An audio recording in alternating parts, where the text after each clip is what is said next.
Assalamualaikum warahmatullahi wabarakatuh. Saya Sania Putri Hamdani dengan NPM 233402138 dari kelas C Manajemen Operasional 2. Di sini saya akan membahas kasus 4 mengenai gudang pintar sahabat herbal.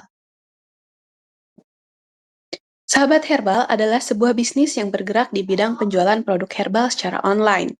Meskipun permintaan pasar terhadap produk herbal semakin meningkat, Sahabat Herbal justru mulai mengalami berbagai tantangan serius dalam operasionalnya.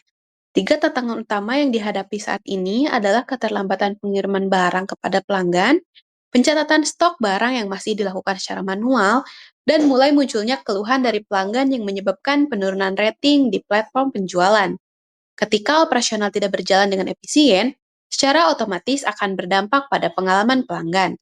Keterlambatan pengiriman, misalnya bisa disebabkan oleh stok yang ternyata kosong atau proses pengemasan dan pengiriman yang tidak terkoordinasi dengan baik. Di sisi lain, pencatatan stok secara manual membuat perusahaan rawan mengalami kesalahan dan dalam memperkirakan jumlah barang yang tersedia, sehingga barang yang sebenarnya habis bisa terlihat masih tersedia di sistem. Hal ini memicu terjadinya kegagalan pemenuhan pesanan yang tentu mengecewakan pelanggan. Masalah-masalah ini memperlihatkan bahwa sahabat herbal belum memiliki sistem yang mampu menyesuaikan kapasitas gudang dan operasional dengan permintaan pelanggan yang fluktuatif. Kapasitas operasional saat ini tidak cukup fleksibel dan responsif untuk menghadapi lonjakan permintaan yang mungkin terjadi. Misalnya, saat ada promosi besar, momen liburan, atau saat tren produk herbal meningkat secara musiman.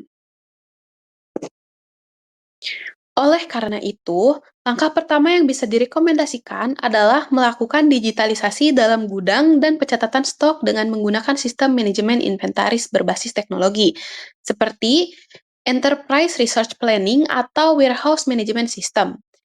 Sistem ini akan secara otomatis mencatat pergerakan barang masuk dan keluar, sehingga stok dapat dimonitor secara real-time dan lebih akurat. Kesalahan akibat pencatatan manual bisa diminimalisasi dan manajemen dapat mengambil keputusan lebih cepat dan tepat. Selain digitalisasi inventaris, sahabat herbal juga perlu mulai menerapkan manajemen permintaan yang berbasis data. Perusahaan dapat menggunakan data penjualan historis untuk melakukan peramalan permintaan atau demand forecasting. Dengan menganalisis pola-pola penjualan sebelumnya, perusahaan dapat memprediksi kapan terjadinya lonjakan permintaan dan mempersiapkan stok serta tenaga kerja secara lebih optimal. Misalnya, jika data menunjukkan bahwa produk tertentu selalu mengalami peningkatan penjualan di awal bulan atau saat mendekati hari raya, maka manajemen dapat menambah jumlah stok dan memperluas kapasitas operasional menjelang periode tersebut. Ini akan membantu menghindari kehabisan stok dan memastikan pesanan pelanggan tetap terpenuhi dengan cepat.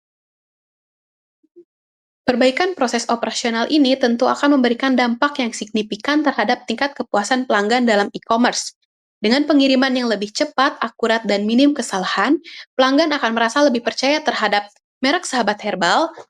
Mereka tidak hanya akan puas karena pesanannya tiba cepat waktu, tetapi juga karena mereka dilayani dengan profesional dan konsisten.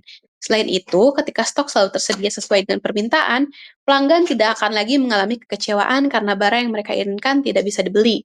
Semua ini akan berdampak pada peningkatan rating dan ulasan positif dari pelanggan di platform online. Rating yang baik sangat penting dalam bisnis e-commerce karena menjadi faktor penentu dalam keputusan pembelian konsumen lain. Dalam jangka panjang, peningkatan kepuasan pelanggan ini akan menciptakan loyalitas, memperluas jangkauan pasar melalui promosi dari mulut ke mulut, dan tentu saja meningkatkan daya saing sahabat herbal di pasar produk herbal online yang semakin kompetitif. Sekian jawaban saya untuk kasus nomor 4. Wassalamualaikum warahmatullahi wabarakatuh.